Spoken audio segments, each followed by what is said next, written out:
Why shouldn't you chase a man in a relationship? In this video, we will talk about what catching up is and why you shouldn't do it and how it will affect your relationship. We'll talk about all this in my video. So, what does it mean to chase a man? To catch up with a man is, let's say, like forcing him to give more care, attention, understanding, more emotional involvement, more, and more. When a woman feels some kind of deficiency, she tries to compensate for it at the expense of a man. That is, she doesn't have enough attention and she tries, for example, to force a man to give him more. She doesn't have enough of some resource from a man and she tries to force him to do it. It's always about chasing a man. So, to start, let's talk about the nature of male psychology and how the term chasing affects a man. The first is the need for personal space. Men often need more time than women when they can be alone with themselves and their thoughts. A woman who sees that a man is busy with his own affairs or is lost in his thoughts,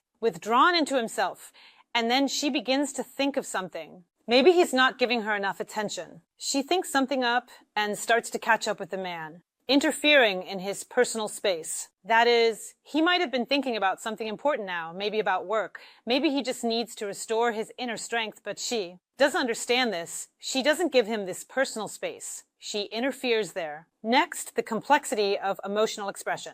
It is often more difficult for a man than for a woman to express his feelings and emotions. But if, for example, a woman demands more emotional expression from a man, that is, she needs a bright coloring of the man's feelings, that is, she needs more, then this demand for emotional expression will lead to the partner's closeness and unwillingness to engage. Let's say, that is, on the contrary, he will fence himself off from the woman. Pressure response. A man, by nature, if you put pressure on him, that is, again, if you catch up with him, that is, he does not do something out of his desires, not out of his feelings and preferences, but he has to do something, let's say, well, under the whip. So, the result will always be the opposite. The one that the woman is counting on. If, for example, she starts to put pressure on a man, the man can withdraw into himself and stop. For a while, communicate. So, he might distance himself or even completely exit the relationship if he feels too much pressure. So,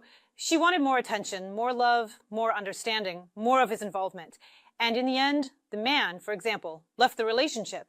By paying attention to the nature of male psychology, one can understand a lot. A man needs more personal space. Men often don't express their emotions the same way women do. Men often don't take pressure well. So, if a woman creates tension in the relationship with her pressures, then, consequently, the man begins to experience fear. Fear for his independence, for example. The fear that he might lose something. So, she might try to get his attention, but he might actually pull away. For him, it's the fear of losing his independence, the feeling of control. When a man feels like he's being controlled, he has the urge to distance himself. So, a woman often acts out her fears when she demands things from a man, meaning she pressures him. She often does this from a place of scarcity, feeling like she doesn't have enough love, attention, or understanding. And she starts to demand more, creating even more of that scarcity for herself. She often does this, and there's a state of deficiency, and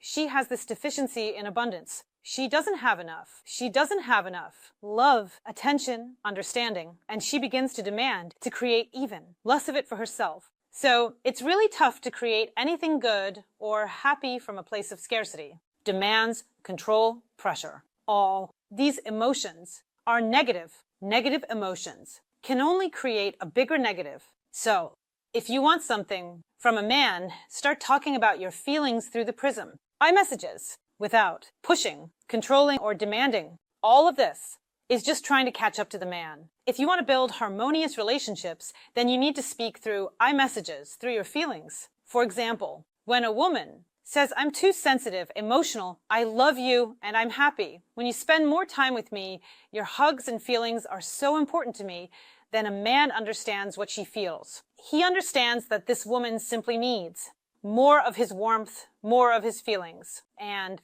that's, let's say, a constructive message. But if a woman says, why aren't you engaged again?